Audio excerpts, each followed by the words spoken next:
को जय यीशु सहाय। Praise the Lord.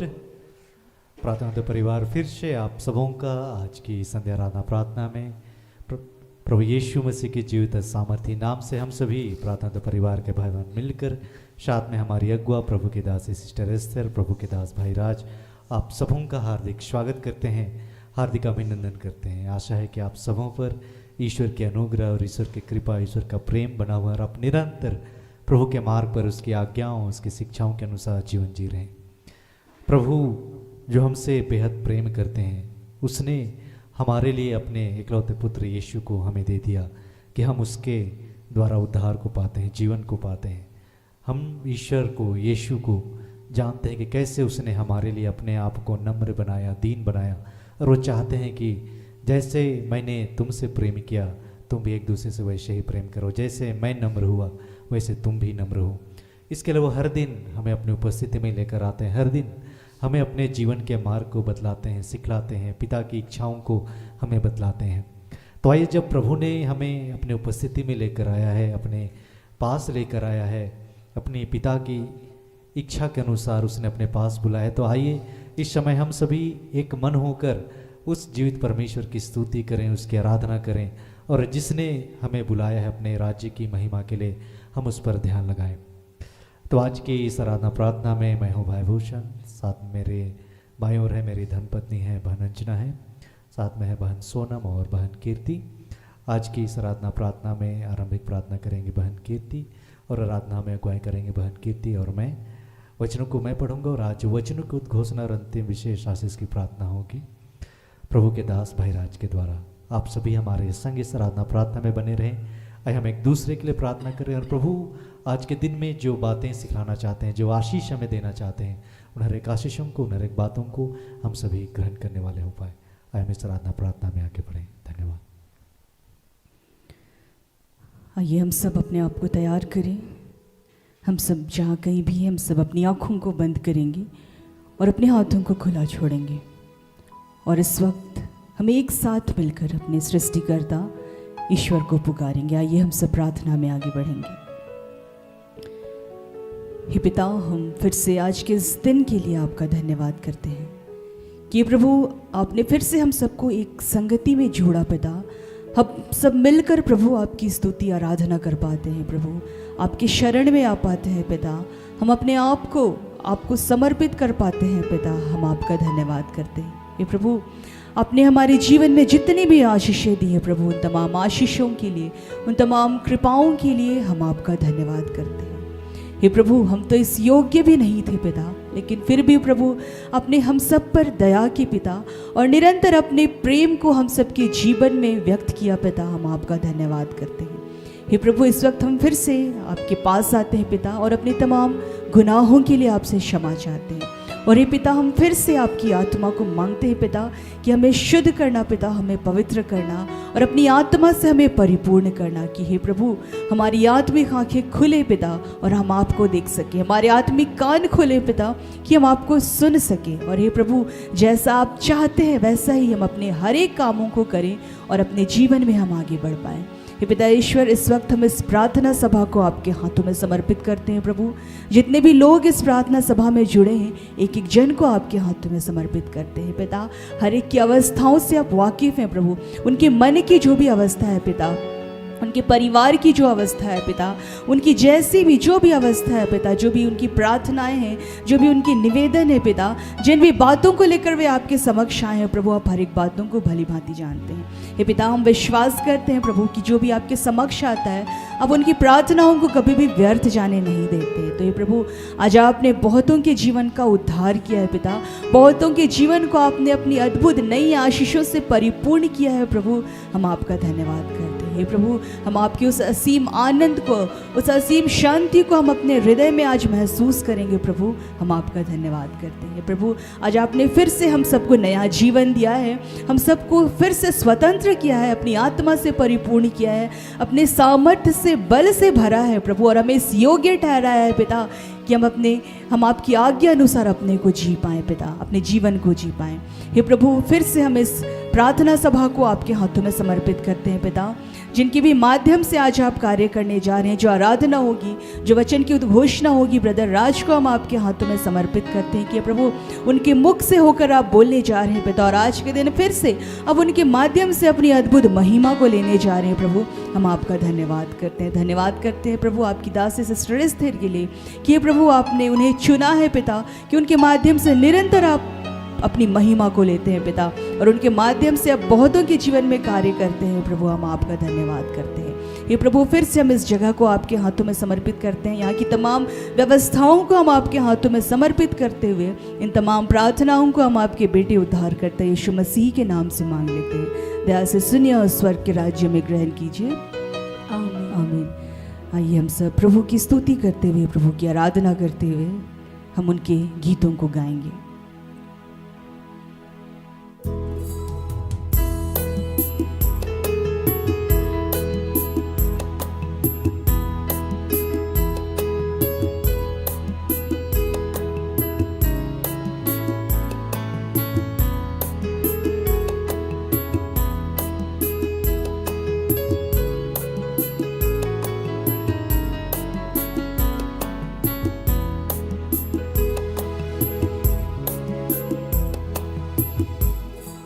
यीशु ने अपना खून बहा के मुझे बचा लिया, यीशु ने अपना खून बहा के मुझे बचा लिया। क्यों ना मैं गाऊंगा गीत उसी की मुझे बचा लिया, क्यों ना मैं गाऊंगा गीत उसी की मुझे बचा लिया। यीशु ने अपना खून बहा के मुझे बचा लिया, यीशु ने अपना खून बहा के मुझे बचा लिया। क्यों ना मैं गाऊंगा गीत उसी की मुझे बचा लिया, क्यों ना मैं गाऊंगा गीत उसी की मुझे बचा लिया।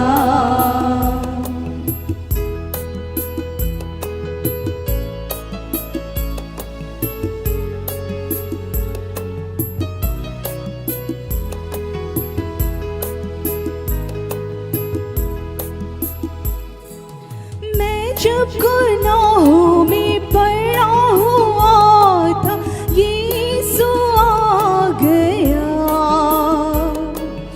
उसी के मारे जाने से मैं जीवन भी पा गया।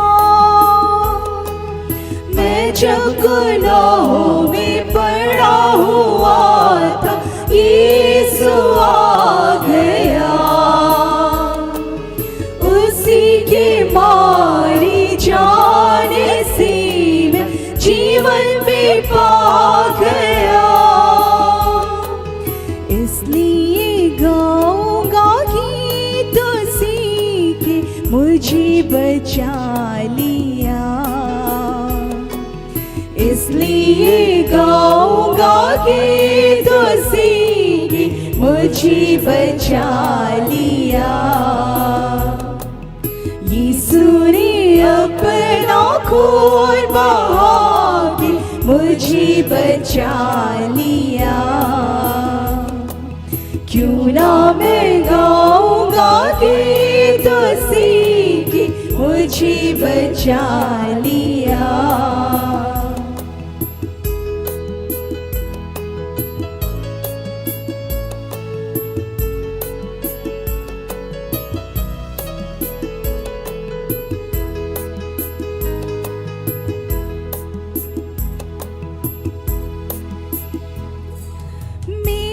गुनाहों का बोझ उठाकर क्या क्या ना उसने सहा, मेरे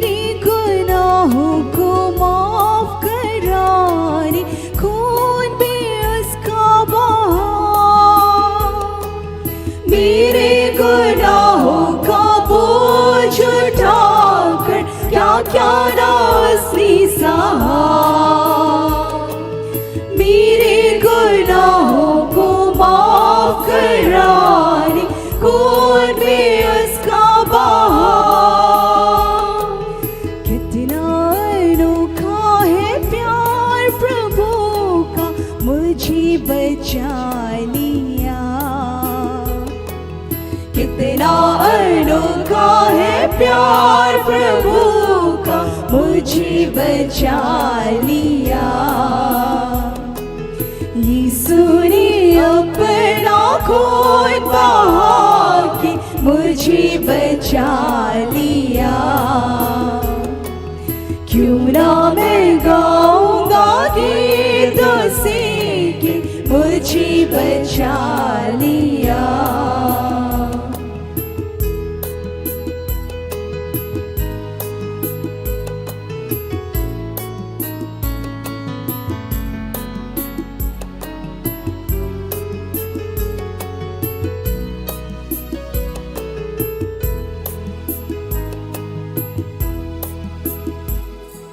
सेवा करेंगे प्यारे प्रभु की जैसा कि उसने कहा। मर भी मिटेंगे प्यारे प्रभु में जैसा कि उसने सहा। सेवा करेंगे प्यारे प्रभु की जैसा कि उसने कहा। मर भी मिटेंगे प्यारे प्रभु में जैसा कि उसने सहा। हरदम हम गाएंगे गीत उसी के हमें बचा लिया। हरदम हम गाएंगे गीत उसी के हमें बचा लिया। यीशु ने अपना खून बहा के मुझे बचा लिया। क्यों ना मैं गाऊंगा गीत उसी के मुझे बचा लिया। यीशु ने अपना खून बहा के मुझे बचा लिया। यीशु ने अपना खून बहा के मुझे बचा लिया। मुझे बचा लिया। मुझे बचा लिया।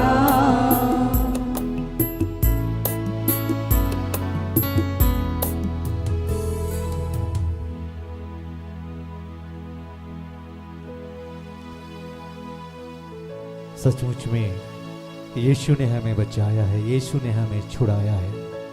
उसने अपने आप को हमारे लिए क्रूस पर बलि चढ़ाने के लिए दे दिया। वो ईश्वर होते हुए भी अपने को ईश्वर के तुल्य ना समझा, बल्कि हमारे लिए वे क्रूस पर अपने आप को सौंप दिए। तो आए फिर से उस जीवित परमेश्वर की हम स्तुति करें, उसकी आराधना करें, जिसने हमें प्रेम करना सिखलाया, जिसने हमें अपने समान बनना सिखलाया, जिसने हमें पिता की इच्छा को बतलाया।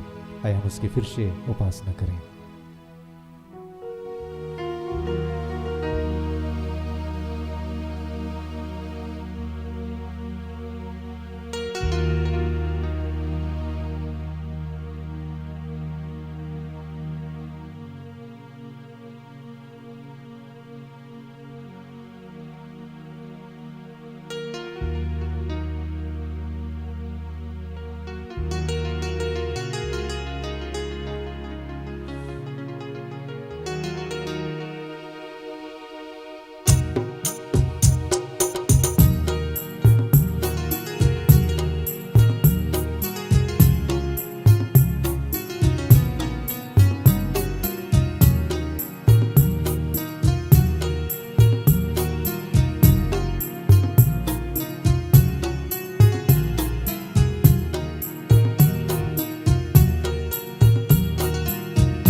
नम्रता से रहना यीशु ने कहा, नम्रता से रहना यीशु ने कहा, अपने आप को छोटा कर यीशु ने कहा, अपने आप को छोटा कर यीशु ने कहा, नम्रता से रहना यीशु ने कहा, नम्रता से रहना यीशु ने कहा, अपने आप को छोटा कर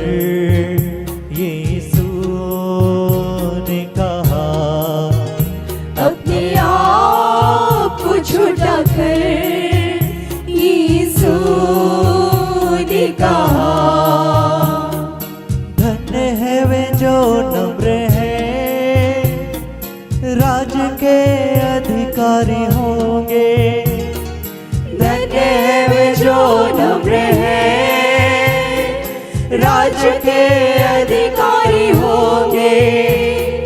धन्य है वे जो नम्र हैं, राज के अधिकारी होंगे।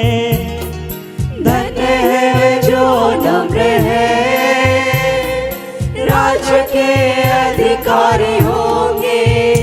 नम्रता से रहना यीशु ने कहा, नम्रता को छोटा कर यीशु ने कहा, नम्रता से रहना यीशु ने कहा।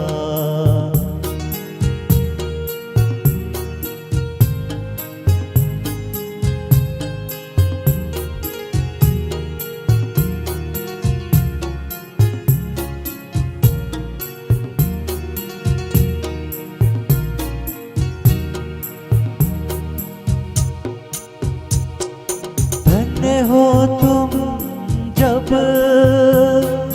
मेरे कारण सताए जाते हो। धन्य हो तुम जब मेरे कारण सताए जाते हो।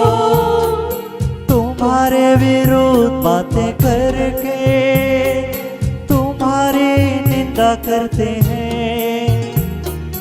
तुम्हारे विरोध बातें करके तुम्हारे निंदा करते हैं।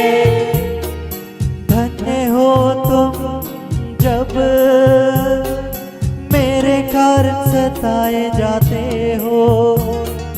धन्य हो तुम जब मेरे कारण सताए जाते हो। तुम्हारे विरुद्ध बातें करके तुम्हारी निंदा करते हैं।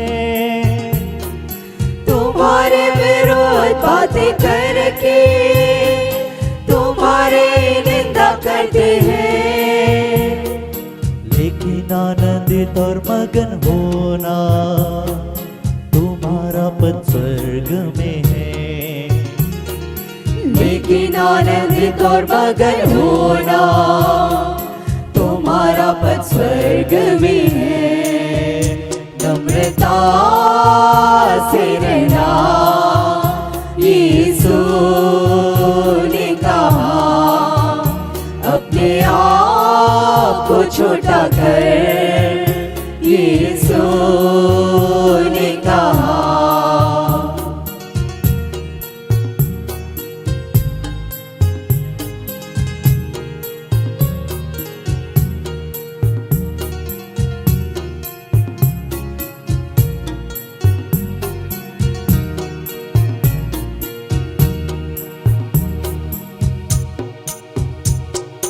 गुरु होकर भी यीशु ने चेलों के पाँव धोए।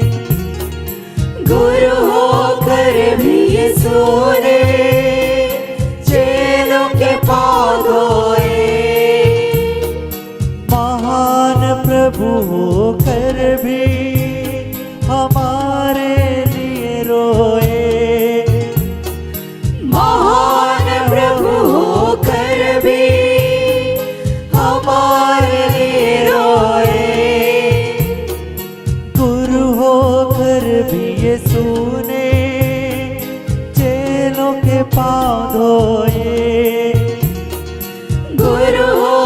पर भी सुने, चेलों के पाँव धोए। महान प्रभु होकर भी हमारे लिए रोए। महान प्रभु होकर भी हमारे लिए रोए। मानव जाति के लिए खुद को उसने शून्य किया। मानव जाति के लिए खुद को उसने शून्य किया। नम्रता से रहना यीशु ने कहा, अपने आप को छोटा कर यीशु ने कहा।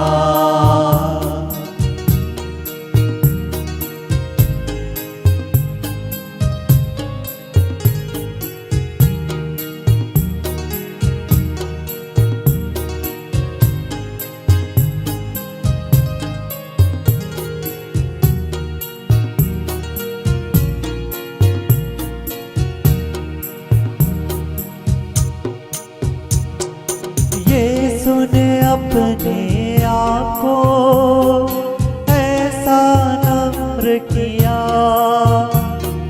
यीशु ने अपने आप को ऐसा नम्र किया। महान प्रभु होकर भी सूली पर वो चढ़ा। महान प्रभु होकर भी सूली पर वो चढ़ा। यीशु ने अपने आप को ऐसा नम्र किया। यीशु ने अपने आप को ऐसा नम्र किया। महान प्रभु होकर भी सूली पर वो चढ़ा। महान प्रभु होकर भी सूली पर वो चढ़ा। उसके जीवन से हमें सबको है सीखना। उसके जीवन से हमें सबको है सीखना। नम्रता से रहना यीशु ने कहा, अपने आप को छोटा कर यीशु ने कहा। धन्य है वे जो नम्र हैं, राज के अधिकारी होंगे। धन्य है वे जो नम्र हैं, राज के अधिकारी होंगे। धन्य है वे जो नम्र हैं, राज के अधिकारी होंगे। धन्य है वे जो नम्र हैं, राज के अधिकारी होंगे। नम्रता से रहना यीशु ने कहा, अपने आप को छोटा कर यीशु ने कहा। नम्रता से रहना यीशु ने कहा। अपने आप को छोटा कर यीशु ने कहा। यीशु ने कहा। यीशु ने कहा।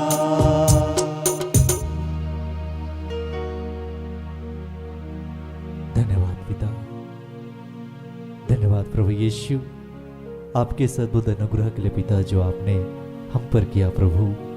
हे प्रभु, आपने अपने आप को हम में प्रकट किया कि आज हम आपको जान पाते, आज हम आप पर विश्वास कर पाते। पिता धन्यवाद करते हैं, फिर से सब कुछ आपके हाथों सौंपते समर्पित करते हुए इस प्रार्थना को, इस आराधना को पिता हम यीशु नाम में आपको चढ़ाते हैं। सुनकर आनंद से अपने स्वर के राज में ग्रहण कीजिए। आमीन। आमीन। आइए हम आज के लिए ठहराए गए वचन को सुने, जिसे प्रभु ने हमें अपनी बेटी, अपनी दासी, हमारी अगुआ सिस्टर एस्थर के माध्यम से दिया है। आज के लिए 2 वचन दिए गए हैं। पहला वचन है फिलिप्पियों के नाम संत पौलुस का पत्र, अध्याय 2 पद संख्या 6 से लेकर 10। वह वास्तव में ईश्वर थे और उनको पूरा अधिकार था कि वह ईश्वर की बराबरी करे, फिर भी उन्होंने दास का रूप धारण कर तथा मनुष्यों के समान बनकर अपने को दीनहीन बना लिया, और उन्होंने मनुष्य का रूप धारण करने के बाद मरण तक, हाँ क्रूस मरण तक आज्ञाकारी बनकर अपने को और भी दीन बना लिया। इसलिए ईश्वर ने उन्हें महान बनाया और उनको वह नाम प्रदान किया जो सब नामों में श्रेष्ठ है, जिससे ईशा का नाम सुनकर आकाश, पृथ्वी तथा अधोलोक के सब निवासी घुटने टेकें। और दूसरा वचन है जकरिया नबी के ग्रंथ से, अध्याय 4 पद संख्या 6। दूत ने कहा, जरूब्बाबेल के लिए प्रभु का यह संदेश है, विश्वमंडल के प्रभु की वाणी शक्ति और सामर्थ्य से नहीं वरन मेरे आत्मा के द्वारा, यहाँ तक यह प्रभु की वाणी है। ईश्वर को धन्यवाद।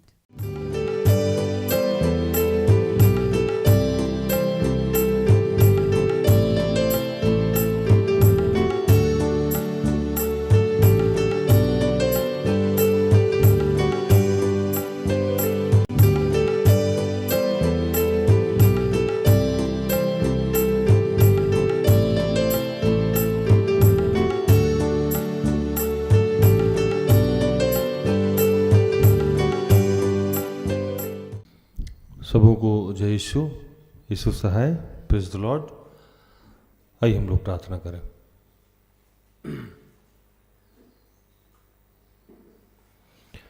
कि हे दयालु पिता, हे स्वर्ग और पृथ्वी के सृजनहार, हे हम सबके रचयिता, हम तेरा धन्यवाद करते हैं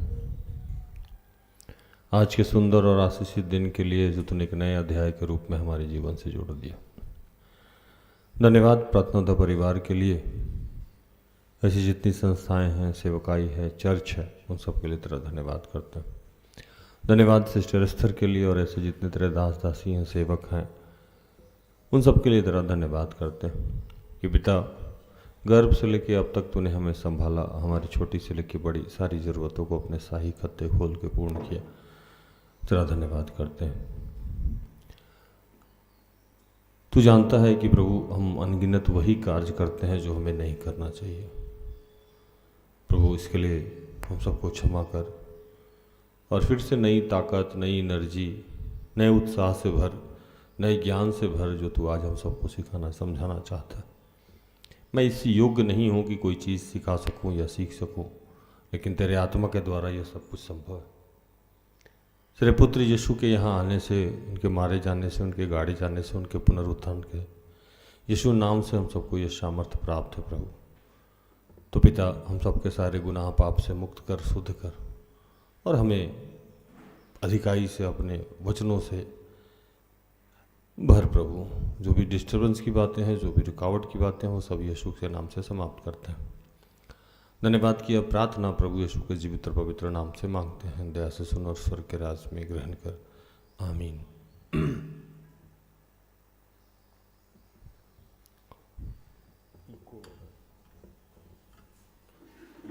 यूट्यूब में भी साउंड कम सुनाई दे रहा था, यूट्यूब का साउंड भी बढ़ा लें।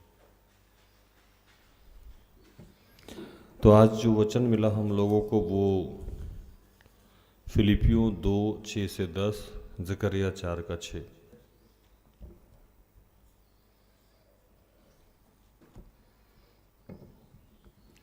जिसने परमेश्वर के स्वरूप में होकर भी परमेश्वर के तुल्य होने को अपना वश में रखने की वस्तु ना समझा, वरन अपने आप को ऐसा शून्य कर दिया और दास के स्वरूप धारण किया और मनुष्य की समानता में हो गया और मनुष्य के रूप में प्रकट होकर अपने आप को दीन किया, यहाँ तक आज्ञाकारी रहा कि मृत्यु और क्रूस की मृत्यु सह लिया। इस कारण परमेश्वर ने उसको अति महान किया और उसको वह नाम दिया जो सब नामों में सर्वश्रेष्ठ है, कि जो स्वर्ग में और पृथ्वी के नीचे वे सब यीशु के नाम पे घुटना टेके।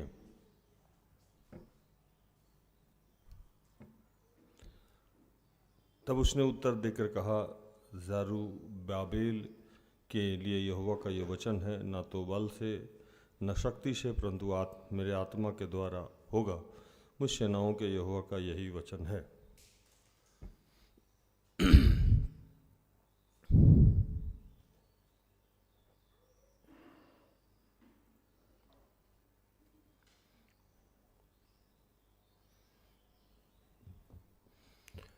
आज के वचन में जो सीधी सी बात है वो ये है कि आप चाहते हैं कि प्रभु आपको उन्नत करे, समृद्ध करे, आपको किसी शिखर पे पहुंचाए, तो दो कार्य को आपको करना ही होगा। एक, अपने आप को झुकाना होगा, विनम्र बनाना होगा, दीन बनाना होगा, और दूसरा, आज्ञाकारिता को निभाना होगा। जो आपके बड़े कह दिए उसको आपको मानना होगा। मैं फिर से दोहराऊं कि अगर आप जीवन के किसी ऊंचाई पे पहुंचना चाहते हैं तो आज के वचन में ये कहा जा रहा है कि दो कार्य अनिवार्य है। पहला कि अपने आप को दीन करें, विनम्र करें, झुकाएं, और दूसरा कि आज्ञाकारी बने। अगर आप विनम्र नहीं हैं, अगर आप झुके हुए नहीं हैं, तो आपसे आज्ञा पालन नहीं होगा भूषण भाई? नहीं होगा। इसलिए दूसरी बात कही गई है, आज्ञा पालन। आज्ञा पालन वही कर पाता है जो विनम्र है, जो हठी आदमी है, जो जिद्दी आदमी है, जो घमंडी आदमी है, जो अभिमान से भरा है, जो स्वाभिमान से भरा है, वो अपने बड़ों की बात को नहीं सुन सकता। और बाइबल के अकॉर्डिंग इसका जीता जाता रूप यीशु थे, जिसके बारे में आज ये वचन कहा गया है कि जिसने परमेश्वर के स्वरूप में होकर भी परमेश्वर के तुल्य होने को अपना वश में रखने की वस्तु ना समझी। हम सब लोग जानते हैं कि यीशु ईश्वर के अंश हैं, ईश्वर के पुत्र हैं, लेकिन पृथ्वी पे जब वो शरीर को धारण किए, पृथ्वी पे जब वो आए, और पिता की ये आज्ञा थी कि आप इंसान के रूप में रहेंगे, उस भूख को देखेंगे, उस गरीबी को देखेंगे, आप उस दुख को सहेंगे जो आपको सहना है, तो बड़ी विनम्रता से उन्होंने इसका स्वीकार किया। वो चाहते तो अपने सामर्थ्य, अपने शक्ति का इस्तेमाल करके इस सारे चीज़ों को वो डिनाई कर देते, क्योंकि वो कहते कि मैं तो खुद ही ईश्वर का पुत्र हूँ, तो मुझे ऐसा करना क्यों पड़ेगा। लेकिन उन्होंने इस अपने पावर का दुरुपयोग नहीं किया और पिता की जो आज्ञा थी उसको उन्होंने माना।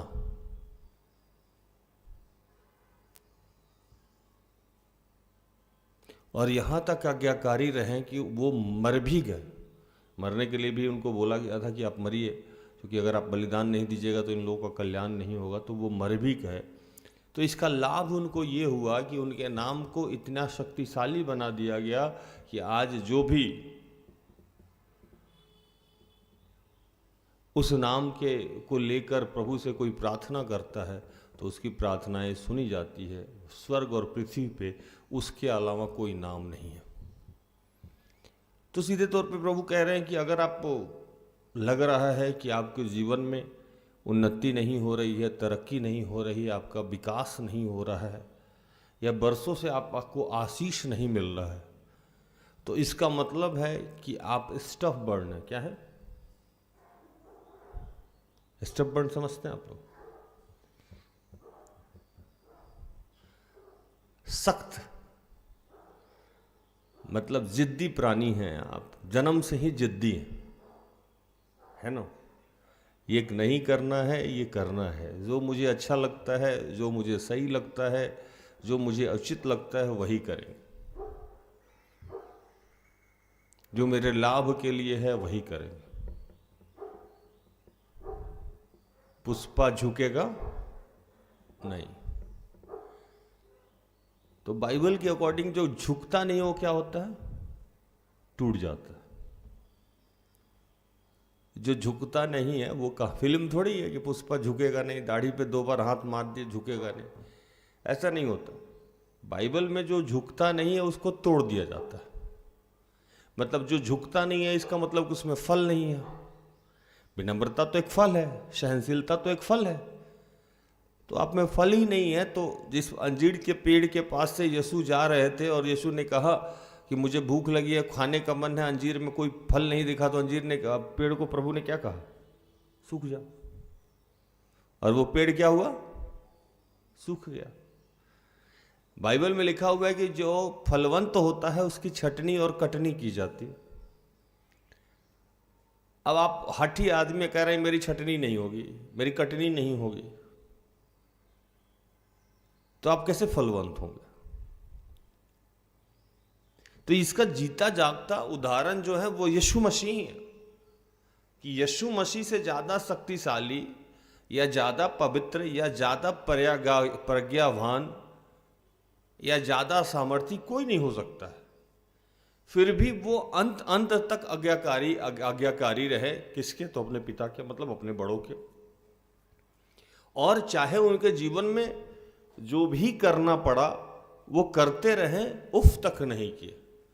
एक जगह लिखता है कि बध में ले जाए जाने वाले मेमने की तरह वो चुप रहा, है ना।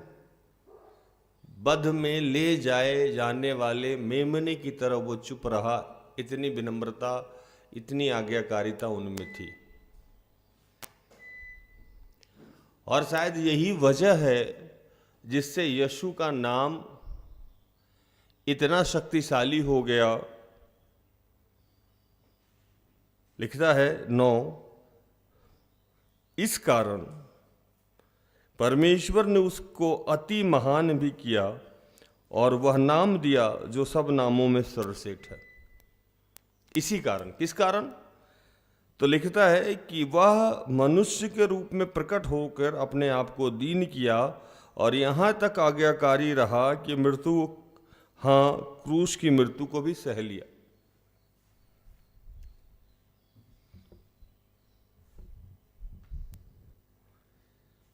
अब आप पूछिएगा कि भैया हम यीशु थोड़ी हैं कि मेरे से ये सब हो जाएगा।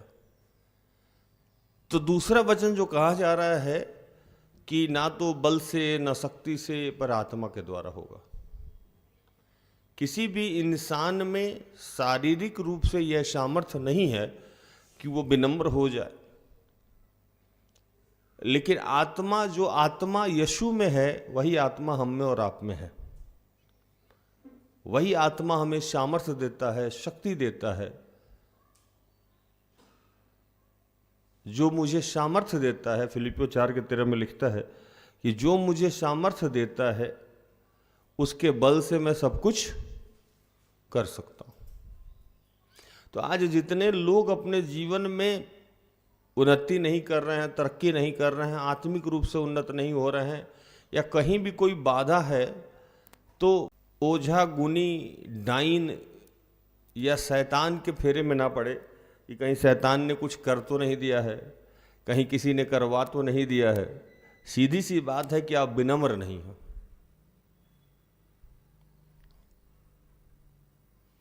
एक शायरी में हमेशा कहता था कि ना कातिल बुरी है ना तलवार बुरा। क्या भूषण भाई? न कातिल बुरी है न तलवार बुरा है, या तो हम बुरे हैं या हमारी तकदीर बुरी है।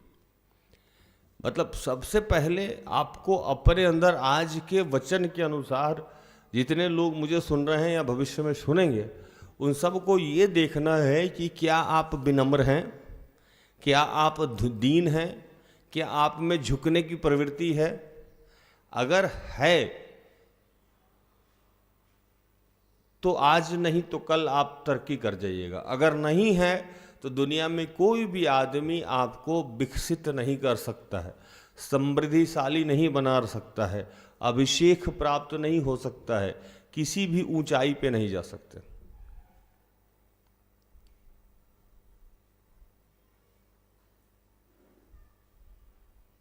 पहले मैं बाइबल की बात बताऊं आपको। बाइबल में पौलुस को तो आप लोग जानते भी होंगे, मेरे जिनका मैं बहुत पढ़ता रहता हूं। तो बाइबल लिखता है कि पौलुस एक पत्र लिखते हैं और वो लिखते हैं यूरोप में, यूरोप का जो प्रथम कलीसिया था, यूरोप में जो प्रथम कलीसिया था, जो रोमी प्रांत के मकदूनिया में डाला गया था फर्स्ट, और वो भी पौलुस के माध्यम से ही डाला गया था।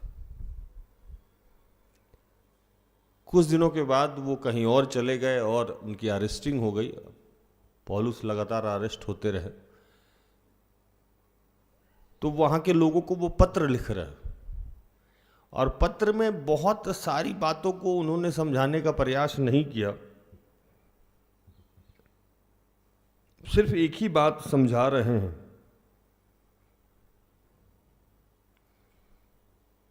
कि प्रभु आपको बुद्धि दे, ज्ञान दे। पढ़िए, एक वचन पढ़िए, फिलिपियों 1:9। मैं यहाँ प्रार्थना करता हूँ कि तुम्हारा प्रेम, ज्ञान और सब प्रकार के विवेक सहित और भी बढ़ता जाए, 10। यहाँ तक कि तुम उत्तम से उत्तम बातों को प्रिय जानो और मसीह के दिन तक सच्चे बने रहो और ठोकर ना खाओ। कह रहे हैं कि मैं चाहता हूं कि तुम लोग आशीषित हो जाओ, उन्नत हो जाओ, समृद्धिशाली हो जाओ और किसी भी बात में ठोकर नहीं खाओ।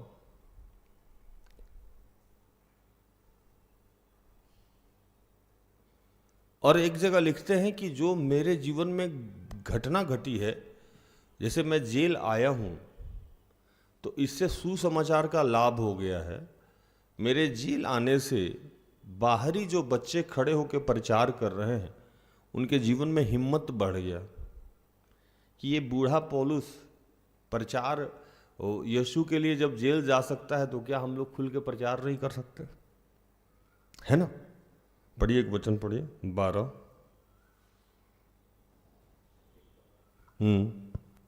हे भाइयों, मैं चाहता हूँ कि तुम यह जान लो कि मुझ पर जो बीता है उससे सुसमाचार ही की बढ़ती हुई है। मतलब मेरे जेल जाने से कोई हानि नहीं हुआ है, सुसमाचार बढ़ा है। दो तरीका से सुसमाचार बढ़ा है। एक तो जितने लोग अधिकारी हैं वो सब जान गए हैं कि कोई ऐसा पागल आदमी है जो सुसमाचार की वजह से जेल चला गया। कोई धन चुराने की वजह से जेल जाता है, कोई लड़की के चक्कर में जेल जाता है, कोई गलत सलत किया तरक्की करने के लिए, मर्डर कर दिया बदला लेने के लिए। लेकिन ये ऐसा व्यक्ति है जो प्रचार करने के लिए जेल चला गया है। कभी भी आदमी क्विट कर सकता था, नहीं भी करता। लेकिन क्या है यीशु में कि ये सारी बातें फैल गई है कि ऐसा क्या है कि यीशु के कारण ये जेल जाने को तैयार हो गया और ये बातें सब जगह फैल गई है। पढ़िए उसको, 13 पढ़िए। यहाँ तक कि कैसर के राजभवन की सारी पलटन और शेष सब लोगों में यह प्रकट हो गया है कि मैं मसीह के लिए कैद हूं। 14। और प्रभु में जो भाई हैं उनमें से अधिकांश मेरे कैद होने के कारण हियाव बांधकर परमेश्वर का वचन निधड़क सुनाने का और भी साहस करते हैं। बताइए, एक तो सारे लोगों पे ये हो गया कि क्या है यार, यीशु जो है भी नहीं, यीशु थोड़ी है, दिखते थोड़ी है। सांसारिक लोगों के लिए तो बकवास की बातें हैं। अब कोई कहे कि हम यीशु के लिए जेल चले गए, तो ये बातें सारे पलटन में, सारे सिपाही लोगों में फैल गया। तो वो भी सोचने पे भविष्य होगा। दूसरा कि जो लोग बाहर हैं, जो छोटा छोटा सेवकाई करता है, ये अभी सुसमाचार सुनाना शुरू किया है, उसकी हिम्मत बहुत बढ़ गई है कि ये बूढ़ा आदमी यीशु के लिए जब जेल जाने को तैयार हो सकता है तो क्या हम यीशु के बारे में लोगों को बता नहीं सकते? ये सारी बातें कह ही रहे थे और उन्होंने कहा कि मैं चाहता हूं भी कि किसी भी प्रकार से प्रभु का राज्य का विस्तार हो, किसी भी प्रकार से यीशु के बारे में लोग जाने। अब इस समय दो तरीका के लोग हैं। कुछ लोग सोच रहे हैं कि पौलुस जेल में चला गया है तो इसी समय हम अपना सेवकाई बढ़ा लेते हैं, तो वो जान के कर रहे हैं, कुछ डाह से कर रहे हैं, कुछ अच्छे से कर रहे हैं, कुछ बुरे से कर रहे हैं, कोई लाभ के लिए कर रहे हैं, कोई हानि के लिए कर रहा है।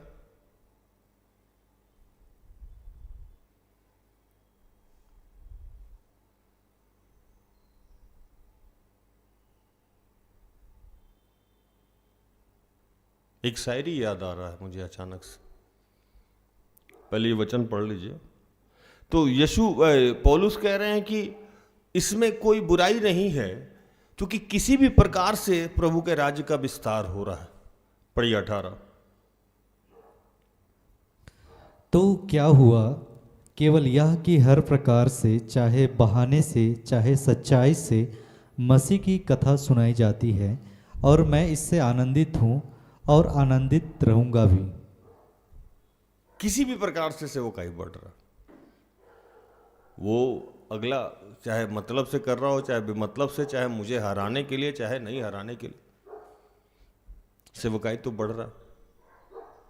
प्रभु के राज्य के बारे में लोगों को तो सुनाया जा रहा। बहुत पहले एक प्रभु के दास थे जिनको बारे में मैंने सिस्टर एस्तर से पूछा कि ये आदमी इतना टेढ़ा मेढ़ा चलता है, इतना ये करता है वो करता है, प्रभु की बात को सुनता नहीं है, आज्ञा पालन है नहीं, केवल उल्टा पुल्टा काम करता है, तो प्रभु उसको क्यों नहीं रोक रहा है या कर रहा है? तो प्रभु उस दिन यही वचन दिया था कि किसी भी बहाने से ये इंटरनल क्या कर रहा है, एक्सटर्नल क्या कर रहा है, लेकिन 10 लोगों में जाके प्रभु का वचन तो सुना रहा है, कोई एक बच गया। एक शायरी याद आ रहा था कि वो मुझसे मिलती है किसी मतलब के लिए, है ना, वो मुझसे मिलती है किसी मतलब के लिए, मैं उससे मिलता हूं यही मतलब उसका मिलना ही मेरा मतलब है और वो मुझसे किसी मतलब के लिए मिलती है। शायरी भारी था, नहीं समझ में आया। मतलब वो किसी रीजन से मिलती थी, कोई काम कराने के लिए मुझसे मिलती थी और मेरा रीजन यही था कि मैं बस उससे मिल लूं। मेरे मिलने का मकसद यही था कि वो मुझसे मिल लेती है और उसके मिलने का मकसद ये था कि वो मुझसे कोई काम कराना चाहती थी। अभी समझ में आया? वो मुझसे मिलती थी किसी मतलब के लिए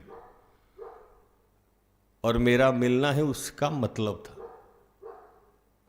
तो पौलुस कह रहे हैं कि किसी भी बहाने से सेवकाई तो चल रहा, लेकिन आगे बहुत सीरियस हो जाते हैं। कह रहे हैं कि अगर प्रभु का कोई भी दास या दासी उसमें ये गुण नहीं है तो प्रभु के राज्य का विस्तार नहीं होगा। वो थोड़े समय के बाद उनकी सेवकाई टूट जाती है।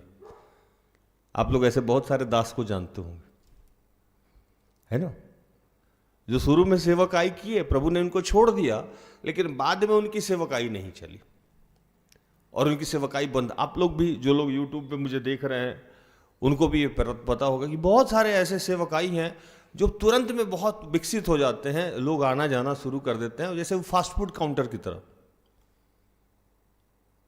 फास्ट फूड काउंटर देखे हैं आप लोग, है ना, नया नया मोमो का और चाउमीन का काउंटर खुलता है, चिकन चिल्ली का, तो देखिएगा सारा स्कूटी लग जाएगा वहाँ और विक्रम और बैताल दोनों पहुंच जाएगा वहाँ, है ना। विक्रम बैताल तो समझते हैं ना, नया पंछी नया जोड़ा, दो हंसों का जोड़ा बिछड़ गए हो, गजब भयो रामा जुल्म भयो रे, गाना सुने आप लोग। तो दो जुगल जोड़ा मिलता है और फास्ट फूड काउंटर पे जाएगा, वो अपने सहेली को, वो अपने सहेला को, मतलब दोस्त दोस्ती को बताएगा। तो वो काउंटर 2-4-10 दिन तो लगेगा कि बहुत चल पड़ा, है ना। लेकिन एक दिन सिस्टर एस्तर मुझसे पूछ रही थी, मैंने कहा कोई भी फास्ट फूड काउंटर जब 3 महीने के बाद बचे तो समझिएगा वो बच गया, नहीं तो सारा काउंटर शुरुआती दौर में 2-3 महीना खूब चलता है, लोग टेस्ट के लिए निकले जाता है, एक बार टेस्ट लिया, 2 बार टेस्ट लिया, बाद में समझ नहीं आया, बंद कर दिया। तो 2 महीना 3 महीना तो सारा नया लोग एक्सपेरिमेंट करने जाता है, 1 से 2 बार में खत्म हो गया। तो जितने प्रभु के ऐसे दास दासी हैं जो सो कॉल्ड हैं, जिनमें विनम्रता प्यार नहीं है, दीनता नहीं है, शुरू में उनकी सेवकाई चल जाती है, बाद में लोग उन्हें छोड़ के चले जाते हैं। तो कैसे हो गए? फास्ट फूड काउंटर की तरह। एक बार तो इस्तेमाल किया, फिर विश्वास नहीं, पहले ऐड नहीं आता था, पहले इस्तेमाल करो फिर विश्वास करो, है ना? तो इस्तेमाल ही करने पे पता लगा कि कपड़ा साफ ही नहीं हो रहा है। तो एक बार तो खरीद लिया प्रोडक्ट, दोबारा खरीदने नहीं गया। अब पौलुस इस बात को बड़ी गंभीरता से लोगों को समझा रहे थे कि देखो करना क्या होगा। 27 1 का 27, केवल इतना करो कि तुम्हारा चाल चलन मसीह के सुसमाचार के योग्य हो, कि चाहे मैं आकर तुम्हें देखूं चाहे ना भी आऊं, तुम्हारे विषय में यही सुनो कि तुम एक ही आत्मा में स्थिर हो और एक चित्त होकर सुसमाचार के विश्वास के लिए परिश्रम करते रहते हो।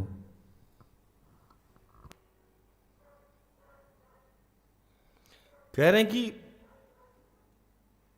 केवल इतना करो कि तुम्हारा चाल चलन मसीह के सुसमाचार के योग हो, चाहे आकर मैं तुम्हें देखूं चाहे ना आऊं भी, तो भी तुम्हारे विषय में ये सुनूं कि तुम आत्मा में स्थिर हो, एक चित्त होकर सुसमाचार के विश्वास के लिए परिश्रम करते हो। आपके बड़े आपको देखे या नहीं देखे, आपको अपने कर्तव्यों का निर्वहन करना है। आपकी एकता खत्म नहीं होनी चाहिए, और कर्तव्य निर्वहन करने के लिए और एक होके काम करने के लिए दोनों आदमी जब तक विनम्र नहीं रहेगा, एक मन हो सकता? नहीं हो सकता। टीम में 2 आदमी हैं, सिस्टर एस्थर और हम हैं। अगर हमारे अंदर विनम्रता नहीं होगा तो मैं उनकी बात नहीं मानूंगा, अगर उनके अंदर विनम्रता नहीं होगा तो वो मेरी बात नहीं मानेंगे। तो कभी हम एक मन हो सकते हैं, कभी एक चित्त हो सकते हैं।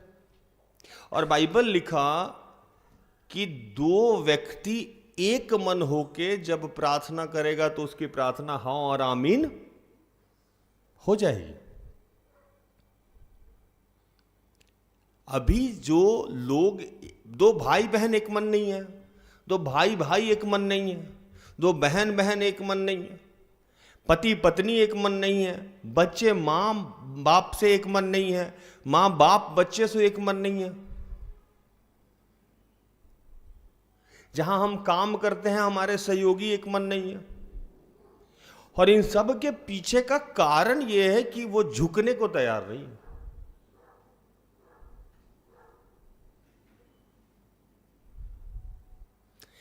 अकड़ के रहना किसकी प्रवृत्ति है पता है आपको? कौन कौन अकड़ जाता है? मुर्दा। जीवित हैं इसका उदाहरण है कि आप फ्लेक्सिबल हैं, आप झुक सकते हैं, मुड़ सकते हैं, टूट सकते हैं। अगर आप मुड़ना झुकना बंद कर दिए तो आप मुर्दे की प्रवृत्ति, मुर्दे की कैटेगरी में चले गए। और मौत 2 तरीका से होती है भूषण भाई,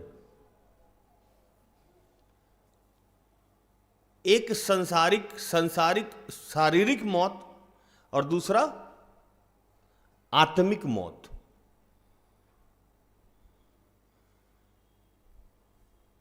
आत्मिक मौत जिसकी हो गई है उसको वो झुकने की आदत उसकी समाप्त हो जाएगी। वो जिंदा तो है लेकिन जिंदा रहने का कोई मतलब नहीं है, क्योंकि वो झुक नहीं रहा है, वो आत्मिक मुर्दा हो गया।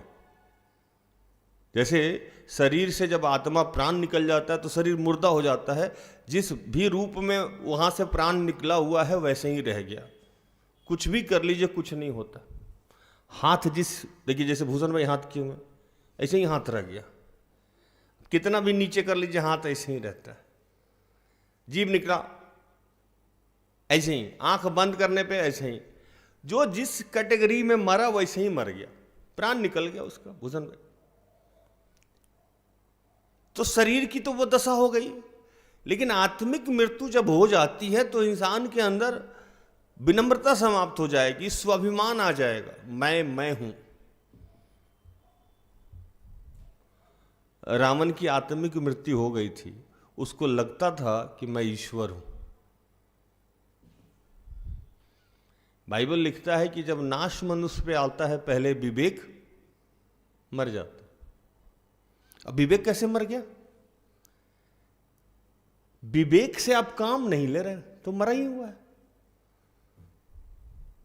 है ना।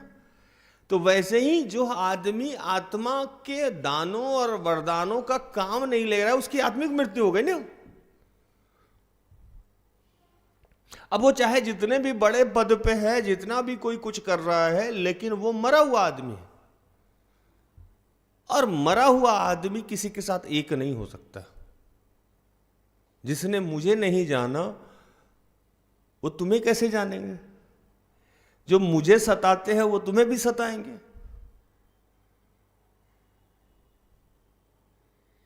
इसीलिए पौलुस वहां बहुत चिंता करके इन लोगों को पत्र लिख रहे थे कि यूरोप की पहली कलीसिया हो आपको, जिसका निर्माण मेरे माध्यम से हुआ है, और आप लोगों में फूट पड़ रही है। फूट क्यों पड़ती है? मैं ही मैं हूं, मैं ही मैं हूं, जो मैं सोचता हूं वही सही है, जो मैं करता हूं वही सही है, तो झुक नहीं रहे हैं। आज हमारे घर की स्थिति, हम सबके घर की स्थिति बहुत दयनीय है। उसके पीछे का कारण यही है, विनम्रता, झुकना नहीं है। पति पत्नी के रिश्ते की बात करते हैं, भाई भाई के रिश्ते की बात करते हैं, बहन भाई के रिश्ते की बात करते हैं। किसी भी रिश्ते में झुकने की आदत ही समाप्त हो गई है। क्यों झुकेंगे हम? इसके पास क्यों झुकेंगे हम? आज ये लोग बात करते हैं मेरे से, मैं किसी के घर जाता हूं या किसी से मिलता हूं या कोई लोग काउंसलिंग में आता है, बहनें कहती हैं कि मैं इन लोगों में किस बात से कम हूं। आजकल पत्नियां ऐसी बोलती है, मैं किस बात से कम हूं? सिर्फ मैं औरत हूं तो आप मुझे ही सब समझाइएगा कि हम झुके। अरे गजब है, एक ही लाइन में सारा किस्सा खत्म। जिससे भी बात करो पहले है, बोलता बाद में है। आंसू को ढाल बना के रखा है लोगों ने, रोने लगेगा। सिर्फ आप मुझसे इसलिए मुझे झुकने के लिए बोल रहे हैं कि मेरे साथ कोई नहीं है, मेरा माँ बाप नहीं है, मेरे परिवार के लोग नहीं है। मेरे भी पीछे कोई खड़ा रहता तो हम साइड खड़े रहते। किसी को बोला कि मम्मी से जबान नहीं लगाना है, आप हमेशा हम ही को सुनाते रहते। अरे गजब। किसी को बोला गया कि पति से झुक के रहना है तो आप हमेशा हम ही को बोलते रहते हैं, पति को बोलो। पति से बोला गया तो आप हमेशा हम ही को बोलते रहते हैं, पत्नी से जाके बोलो। एक भाई से बोला जा रहा है कि झुक के रहो तो वो बोलता है आप उसको नहीं बोलना, उसको क्यों नहीं बोलते? उससे बोला जा रहा था आप उसको नहीं बोलो। कोई जिससे भी बात करो उसका अपना ही डफली, अपना ही राग है, वो अपनी कहानी सुना रहा है। वो अपने आप को विनम्र बनाने को तैयार नहीं है। अब यीशु भी यही कहते हैं कि आप हम ही को कह रहे हैं मरने के लिए, किसी और को क्यों नहीं मार दे रहा है? पतरस बहुत बड़ बोला, इसी को उठा लीजिए, है ना। योदा चोर था, झोली में से पैसा चुरा रहा था, उसी को क्रूस पे ठुकवाइए, इसको 39 कोड़ा मारिए सबके सामने। कभी भी ऐसा कुछ नहीं बोले। झुकना एक प्रवृत्ति है। अगर आज आप किसी के सामने नहीं झुक पा रहे, जैसे हम लोग, एक अंग्रेजी का लाइन है ना, शेयरिंग इज केयरिंग। क्या बोला आपको? हाँ, शेयरिंग इज केयरिंग। अब बताओ, जिसको जो विनम्र आदमी रहेगा वही शेयर करेगा। मेरे जैसा आदमी, मेरा बिस्किट कोई खाता है तो उनको बुरा लगता है, बिस्किट रख दीजिए, है ना। अभी खा रहे थे, सारा सब्जी खा गए, सामने किसी को खाना है देते ही नहीं। क्या भूषण, अगर मछली खा रहे हैं तो सारा निपटा जाते हैं। तो हम विनम्र नहीं है। आज घर में किसी भी बात पे विवाद होता है तो उसके पीछे अगर आप ध्यान से देखिएगा तो विनम्रता होती है। एक उदाहरण है,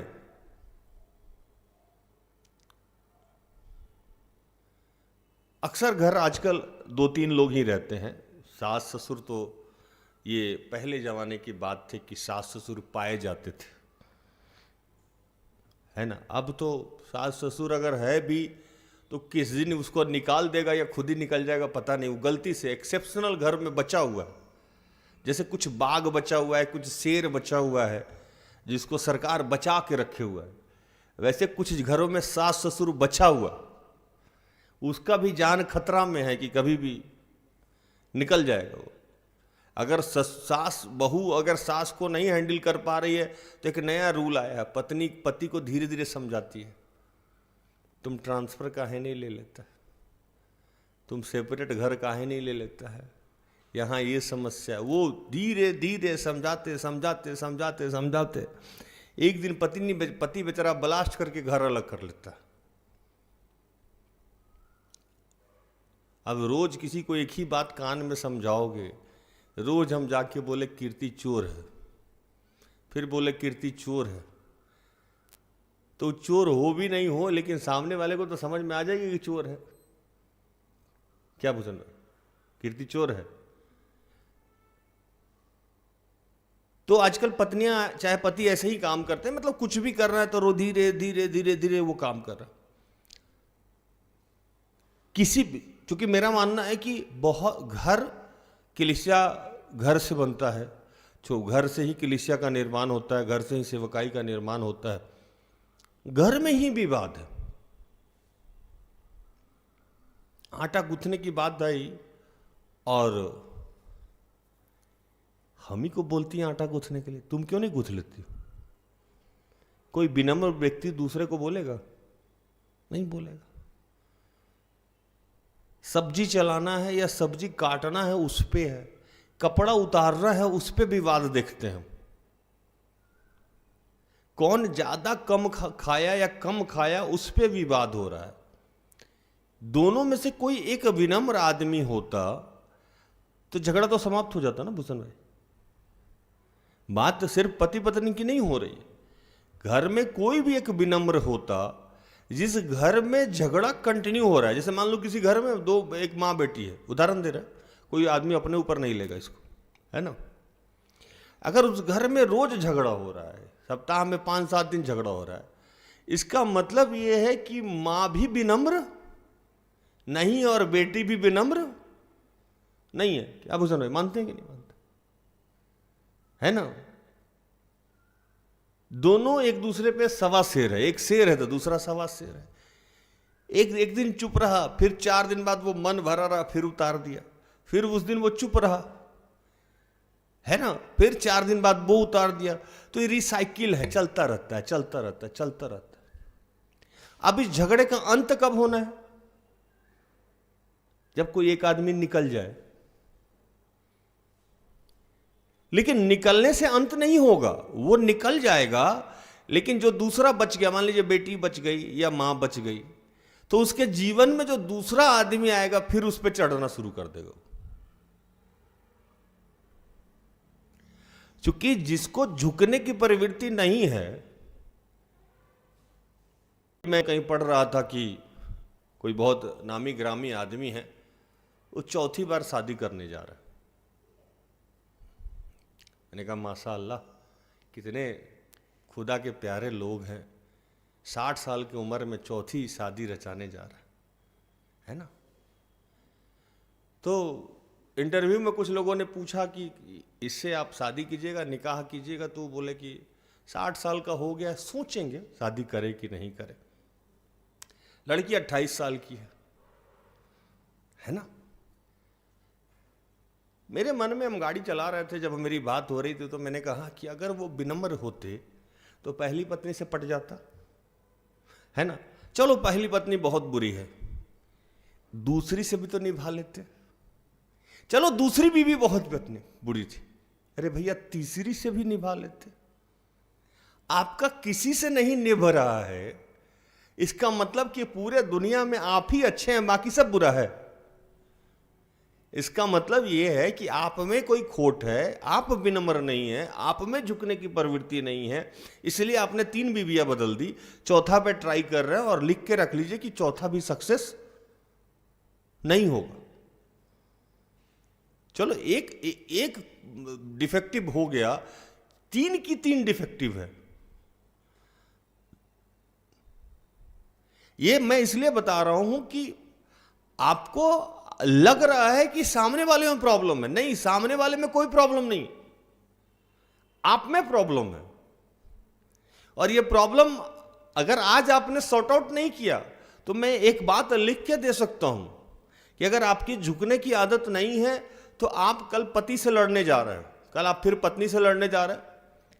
अगर पति आपका विनम्र हो गया तो आप बेटे से लड़ेंगे, अगर आपकी पत्नी विनम्र हो गई तो आपका तो आदत है।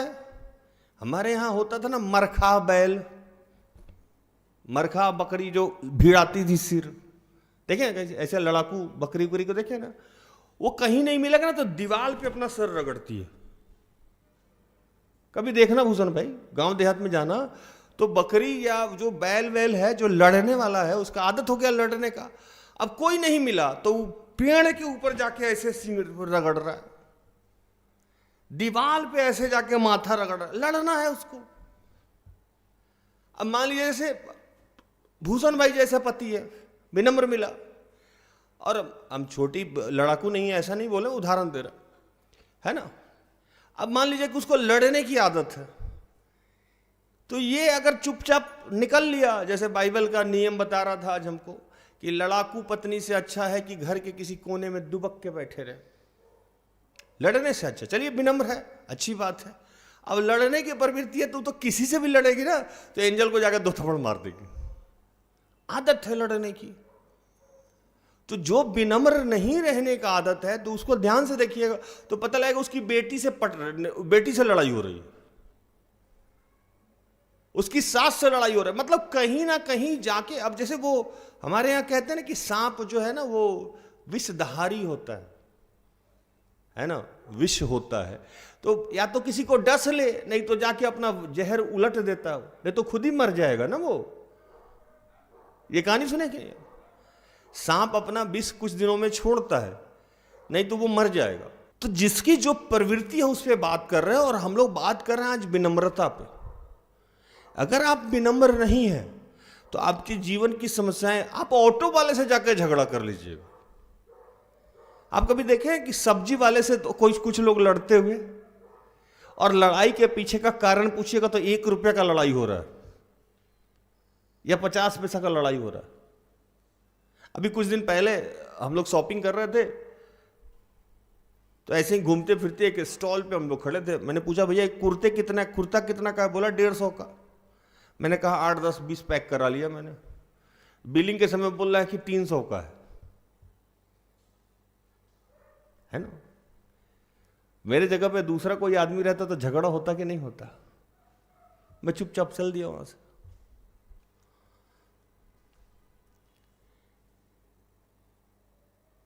संस्कृत का एक दोहा है कि विद्या ददाति विनयम। अगर आप में विद्या है, अगर आप में प्रज्ञा है, आप में अगर आत्मिक अभिषेक है, तो आप में जो सबसे पहला चीज आएगा वो क्या आएगा? विनम्रता।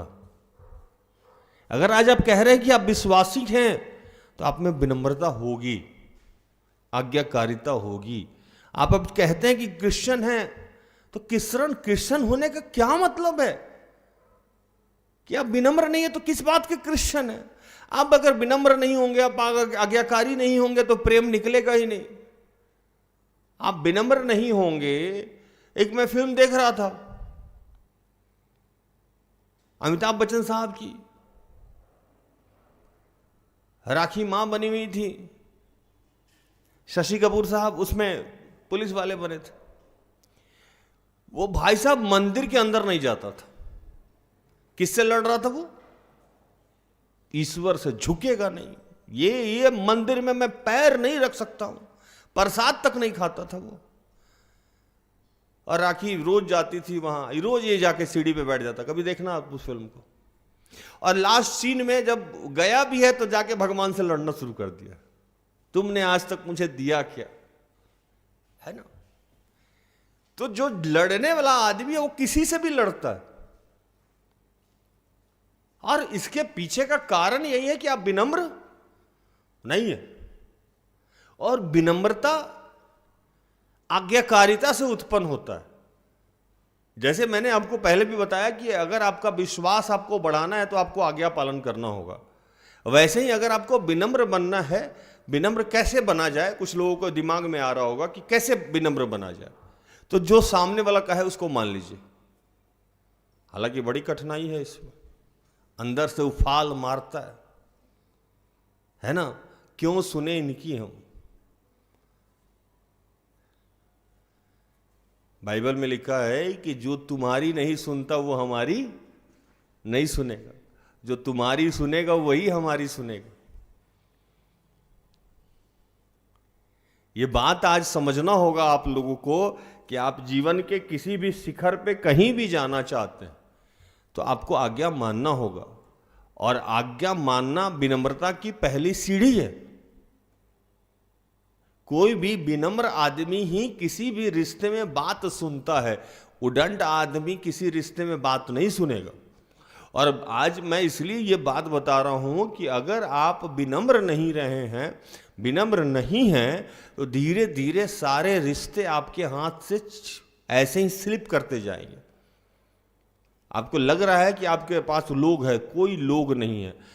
झगड़ालू आदमी का, उदंड आदमी का कोई दोस्त नहीं होता। उसको लगता है कि बहुत सारे दोस्त हैं, लेकिन विपत्ति में एक भी व्यक्ति खड़ा नहीं होगा, क्योंकि सब इंतजार कर रहा है कि अच्छा बहुत चढ़ के रहती हो ना, आने दो समय, है ना। जब न तब सुनाती रहती हो ना, आने दो समय, तो सब इस ताक में है, सब इंतजार में कि कब आप फंसिए। तो अभी भी कुछ बिगड़ा नहीं है। प्रभु से रोज सामर्थ्य मांगिए कि प्रभु आपको शक्ति दे, आत्मिक शक्ति दे, ताकि आप विनम्र हो जाएं और आने वाले विपत्ति से प्रभु आपको बचाए। नहीं तो उदंड लोगों के जीवन में सबसे ज्यादा विपत्ति आती है। क्योंकि क्यों विपत्ति आती है? जो लोग विनम्र नहीं हैं वो अंदर से क्रोधी प्राणी पाए जाते हैं। क्योंकि उन पे हुकूमत करने जाइएगा तो उनका ईगो उनको हर्ट करता है। इनकी सुने, उसका सेल्फ रिस्पेक्ट चूर चूर होता है। अब इनकी बात माने, अब ये भी ऑर्डर करेंगे हमको, अब इनको रिपोर्ट करें। ये सब ना अंदर की आवाज बता रहे। कुछ लोगों को तो लग रहा होगा कि उन्हीं की आवाज है ना। बचपन से आज तक मेरे ऊपर कोई हुकूमत नहीं किया, अब ये हुकूमत करेंगे, है ना। मेरे एक रिलेटिव है, तो उनके एक मित्र थे, तो वो थोड़े से वीक परिवार से थे, और मेरे जो रिलेटिव थे वो धनी परिवार से थे। तो दोनों गांधी मैदान में सुबह सुबह दौड़ने जाता था। दोनों का सिलेक्शन हो गया सिपाही में, दौड़ के हो जाता था ना, अभी भी हो जाता है। दोनों हट्टा कट्टा, लंबा चौड़ा।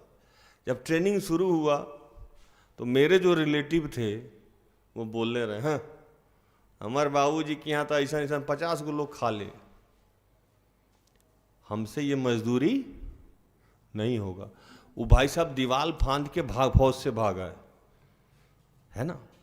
और वो आदमी झुक के विनम्रता से रह गया, तो वो डीएसपी होकर रिटायर हुआ फौज से। और वो घर का पहला बच्चा था। उसके विनम्र होने से फायदा क्या हुआ कि उसके फादर प्यून थे, चपरासी थे, और बड़ी स्ट्रगल करके घर चला रहे थे। 4 बच्चे उनके, ये सबसे बड़े थे। तो इन्होंने वहाँ झुका और विनम्रता धारण करके, दीनता धारण करके, आज्ञाकारिता धारण करके वहाँ अपना रह लिए। जैसे तैसे वो धीरे धीरे प्रमोट हो गए, डीएसपी हो गए। उसके बाद उनके पीछे जो 3 भाई थे, तीनों भाई सेटल हो गए। घर में अब 2 नौकरी करने वाला। घर में अगर एक व्यक्ति विनम्र हो जाए तो घर आबाद रहता है, घर बंधा हुआ रहता है। एक ही यीशु विनम्र हुए, एक ही यीशु आज्ञाकारी रहे, और पूरे विश्व के पापों को उन पे लाद दिया गया। नहीं, आप देखे होंगे कि घर का जो मुखिया है, हेड है, वो शादी ब्याह में देख लीजिए उसका, जिसका कपड़ा सबसे ज्यादा पुराना या सस्ता लग रहा है, इसका मतलब वही वहां का मुखिया है ना। क्यों? तो वो झुका हुआ है, विनम्र है। 4 गो लोग उसको गाली भी देख के जा रहा है, फिर भी वो माफ कीजिएगा, कुछ गलती हो गया होगा, उसी का खाया और वही माफी मांग रहा है।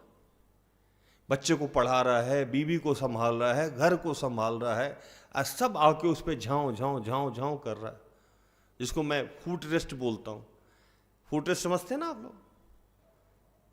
कहीं से कुछ रहता है, उधर से आके कोई झाड़ देता है। पहले लोग जूता चप्पल अपना झाड़ता है गंदगी, बाद में उसको जो झाड़ू पोछा लगाता है वो ले जाकर कहीं और पटक देता है, वो बेचारा फुट रेस्ट पटकाता ही रहता है। वही घर का जो घर चलाने वाला लोग है, जो लीडर लोग हैं, सिस्टर एस्तर को पहले कोई भी कुछ भी सुना के चला जाता था, क्या वो सब बेचारी मुस्कुराती रहती थी। इसका लाभ इनको हुआ कि किसी और को हुआ? इनका हुआ, इनकी सेवकाई बढ़ गई, इनका अभिषेक बढ़ गया। और जो लोग अपने ईगो को सेटिस्फाइड किया, अच्छा मैं तो एस्तर को छोड़ूंगा, है ना, वो लोग आज देख लो क्या कर रहे हैं।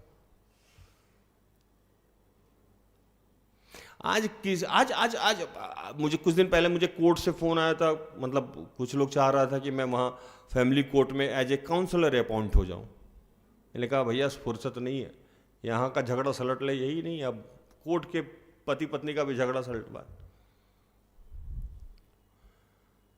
तो वो लोग बोला पैसा भी मिलेगा ना, रहने दे भाई।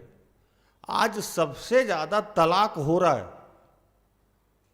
क्यों तलाक हो रहा है? कोई एक आदमी भी झुक जाता तो तलाक होता भूषण भाई? नहीं होता। घर का आधार, पृथ्वी का आधार पति पत्नी है। कभी सोचिएगा इस बात को। रिश्ता बनाया गया ईश्वर के द्वारा, एक ही रिश्ता बनाया गया। कौन सा रिश्ता? पति पत्नी का। बाप बेटे का रिश्ता नहीं बनाया गया, बेटी मां का रिश्ता नहीं बनाया गया, भाई बहन का रिश्ता नहीं बनाया। एक ही रिश्ता उसने डेवलप किया, पति पत्नी का। क्योंकि वो जानता था कि यही आधार होगा, यही लोग बाद में बच्चे जनेंगे और उससे बाकी सारे कार्य हो जाएंगे। दादा दादी, मामा मामी, चाचा चाची, फूफा काका काकी, मौसा, सब उसी से निकल जाता है। विंग वही है। और वही आधार आज सत्यानाश की ओर जा रहा है, क्योंकि कोई किसी के पास झुकने को तैयार नहीं है। अगर आज भी हम लोग झुकना शुरू नहीं किए तो क्या फायदा है यीशु को हमारे और आपके जीवन में आने का? यीशु की पूरी शिक्षा यही है, विनम्र बनिए, आज्ञाकारी बनिए। और हमारे जीवन में हम सब कर रहे हैं, लेकिन विनम्रता गायब होती जा रही है। तो इसके लिए रोज प्रार्थना करें कि प्रभु हमें विनम्र बनाइए। और हमारे जो सीनियर जो हैं, हमारे मम्मी पापा, हमारे बड़े, हमारे गुरु, उनकी बातों को हम माने, तभी आपके जीवन को प्रभु आशीष देगा। और इसके लिए आत्मा रोज मांगे। विनम्रता एक आत्मा का फल है। उसको रोज कहिए कि प्रभु हमें विनम्र बनाइए, हमें आज्ञाकारी बनाइए। प्रभु इन सारे वचनों से आप सबको और मुझे आशीषित करे। आमीन।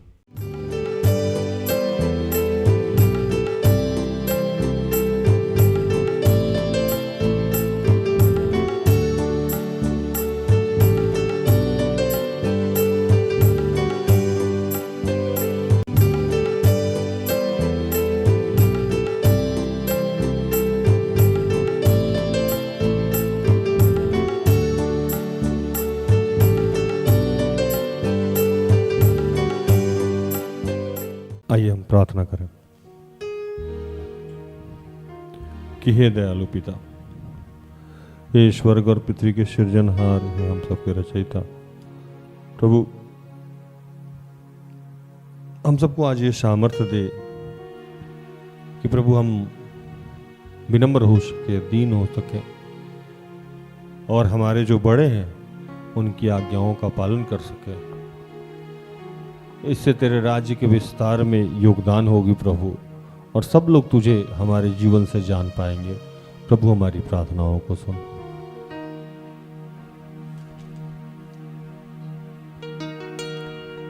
तेरे प्रेम से मुझे भर दे, मुझे तेरे जैसा बना दे।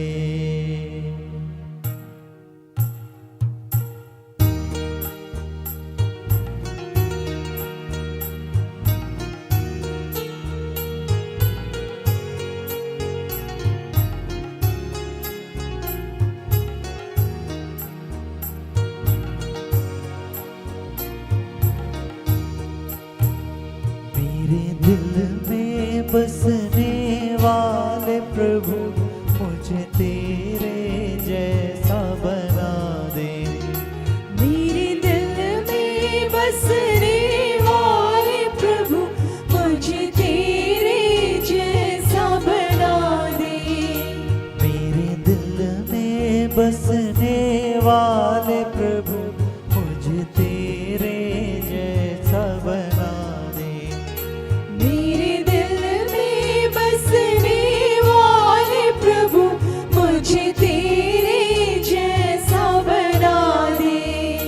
तेरे प्रेम से मुझे भर दे, तेरे प्रेम से मुझे भर दे। तेरे ज्ञान से मुझे भर दे, तेरे ज्ञान से मुझे भर दे। मुझे तेरे जैसा बना दे, मुझे तेरे जैसा बना दे। मेरे दिल में बसने वाले प्रभु, मुझे तेरे जैसा बना दे। मेरे दिल में बसने वाले प्रभु, मुझे तेरे जैसा बना दे। जी है पिता, जितने तेरे बीमार बच्चे हैं मैं उनके लिए प्रार्थना करता हूँ। आनंद, राम प्रवेश, सरिता, शुभम, निर्मला, कुसुम, आलोक, अंजलि, अनमोल, जॉर्डन, ज्योति के लिए मैं प्रार्थना करता हूँ। मैं प्रार्थना करता हूँ प्रभु उन तमाम बेरोजगार बच्चे के लिए, स्नेहा, विराज, जॉय, असीम, मनीषा, अर्चना, पुष्पा, रोहित, रजनी, हर्षित, अमला, रश्मि, संचित, नेहा, संजीरा के लिए, संदीप, निशांत के लिए, जो लोग पारिवारिक प्रार्थना चाहते हैं, अंजू, पुष्पा, अंतोनी, निशा, ओलिभा, सौरभ के लिए, जो लोग नशे से ग्रसित हैं प्रार्थना चाहते हैं, अगाता, मतियस, पैट्रिक, बोनीपास, राकेश, तिरसुइश, प्रीति, जो लोग विवाह के लिए इच्छुक हैं, जो जमीन विवाद के लिए प्रार्थना चाहते हैं, जो पवित्र आत्मा के लिए भूखे और प्यासे हैं, अनुरंजन, प्रेरित, एलेक्स, ऐसे जितने लोग बीमार हैं प्रभु, जो नशे से ग्रसित हैं, जिनका दुर्घटना हो गया है, मैं उन सब के लिए प्रार्थना करता हूँ। मैं प्रभु तेरा धन्यवाद करते हैं कि प्रभु इन सबको तू आशीषित कर रहा है और इन सब के जीवन से तू अपनी महिमा ले रहा है। पिता हम तेरा धन्यवाद करता हूँ। तेरी ज्योति से मुझे भर दे, तेरी ज्योति से मुझे भर दे। तेरी शांति से मुझे भर दे, तेरी शांति से मुझे भर दे। मुझे तेरे जैसा बना दे, मुझे तेरे जैसा बना दे। मेरे दिल में बसने वाले प्रभु, मुझे तेरे जैसा बना दे। मेरे दिल में बसने वाले प्रभु, मुझे तेरे जैसा बना दे। धन्यवाद करते हैं पिता, इस देश के प्रधानमंत्री, राष्ट्रपति, हमारे मुख्यमंत्री, राज्यपाल, अन्य जितने मुख्यमंत्री, राज्यपाल हैं, जितने प्रशासनिक, गैर प्रशासनिक पदाधिकारी हैं, जितने तेरे दास दासी हैं, उनके लिए प्रार्थना करते हैं। जितने बीमार हैं, लाचार हैं, विधवा हैं, विधुर हैं, निसंतान हैं, उनके लिए प्रार्थना कर रहे हैं। जितने कर्ज में हैं उनके लिए प्रार्थना कर रहे हैं। प्रभु मैं प्रार्थना कर रहा हूँ उन तमाम लोगों के लिए जिसे तूने आज नौकरी की आशीष देने का वादा किया है। मैं धन्यवाद करता हूँ भाई सौरभ दीप के लिए, बहन अर्चना के लिए, बहन मेघा के लिए, प्रीति के लिए, सरोज के लिए, नीलिमा के लिए, उज्जवल के लिए, रोहित के लिए, अलका के लिए, अनुज के लिए, कि प्रभु आप सबको नौकरी का आशीष देने जा रहा है। आप पिता का धन्यवाद करें। आज बहुत सारे ऐसे लोग हैं जो गठिए से मुक्त किए जा रहे हैं। हम धन्यवाद करते हैं पिता कि बहुत सारे लोग जो गैस्ट्रिक से परेशान थे, पिता उन्हें स्पर्श कर रहा है, मुक्त कर रहा है। आज धन्यवाद कीजिए बहुत सारे लोग एलर्जी से ग्रसित थे, प्रभु ने हर प्रकार के शारीरिक एलर्जी से आपको मुक्त किया। इन दिनों जिनको भी उल्टी होने की समस्या थी, पिता ने समाप्त किया। जिनके भी शरीर में शिष्ट था कहीं भी, प्रभु ने उसे मुक्त किया है। पीसीओडी की समस्या से प्रभु ने मुक्त किया। जिनके भी कमर में दर्द था, प्रभु ने स्पर्श किया है, मुक्त किया। आँख के दर्द से प्रभु ने मुक्त किया है। शरीर में कहीं भी जलन है, प्रभु ने उसे मुक्त किया है। मैं प्रार्थना करता हूँ जिन भी परिवार में मेल मिलाप नहीं था, प्रभु आज उस बहुत सारे परिवार में मेल मिलाप का आशीष दे रहा है। बहुत सारे लोग आज के बाद से नम्रता को धारण करेंगे, शांति महसूस करेंगे। पिता हम तेरा धन्यवाद करते हैं इन तमाम आशीषों के लिए। तेरी शक्ति से मुझे भर दे, तेरी शक्ति से मुझे भर दे, तेरी मुक्ति से मुझे भर दे, तेरी मुक्ति से मुझे भर दे। मुझे तेरे जैसा बना दे, मुझे तेरे जैसा बना दे। मेरे दिल में बसने वाले प्रभु, मुझे तेरे जैसा बना दे। मेरे दिल में बसने वाले प्रभु, मुझे तेरे जैसा बना दे। ये पिता हम धन्यवाद करते हैं कि तूने इस वक्त बहुत आदमी को अपने आत्मा से, दान से, वरदान से भरा। मैं धन्यवाद करता हूँ हर्ष के लिए, वीरतिला के लिए, रोमा के लिए, रोहित के लिए, संध्या के लिए, मनीष के लिए, प्रेम प्रकाश, आनंद के लिए, अनुरंजन के लिए, बिंदु के लिए, बबीता के लिए, चंचला के लिए, शोभा के लिए, प्रेम के लिए, रोशनी के लिए, आशीष के लिए, हेमा के लिए, रेशमा के लिए, ज्योतिष के लिए। प्रभु ऐसे बहुत सारे बच्चों को तूने इस वक्त स्पर्श किया। प्रभु तेरा धन्यवाद करते हैं कि प्रार्थना उद्धार में जितने लोग दान, दशमांश, श्रम के माध्यम से हमारा सहयोग करते हैं, पिता उन सबको तूने आशीषित किया है। धन्यवाद करते हैं हम सबके जीवन में जो भी दुर्बलताएं हैं उसको तूने समय की परिपूर्णता पे समाप्त किया है। पिता फिर से हम तुझसे प्रार्थना करते हैं कि हम सबके जीवन में आज्ञाकारिता और विनम्रता आए प्रभु, ताकि हमारे शरीर से तुझे महिमा मिल सके और हम दोनों एक दूसरे के लिए आशीष का कारण ठहर सके। सारी प्रार्थनाओं के लिए तेरा धन्यवाद करते हैं। उन तमाम प्रार्थना को प्रभु यीशु के जीवित और पवित्र नाम से मांगते हैं। दया से सुन और स्वर्ग के राज में ग्रहण कर, आमीन। तो धन्यवाद, प्रभु आप सबको आशीष दे। आशा करते हैं कि आज की प्रार्थना से, आराधना से, वचनों की उद्घोषणा और अंतिम प्रार्थना से प्रभु ने आप सबको स्पर्श किया होगा। प्रार्थना का परिवार निरंतर आपका आभारी है कि आप हमारे साथ हैं, हमारा सहयोग करता है।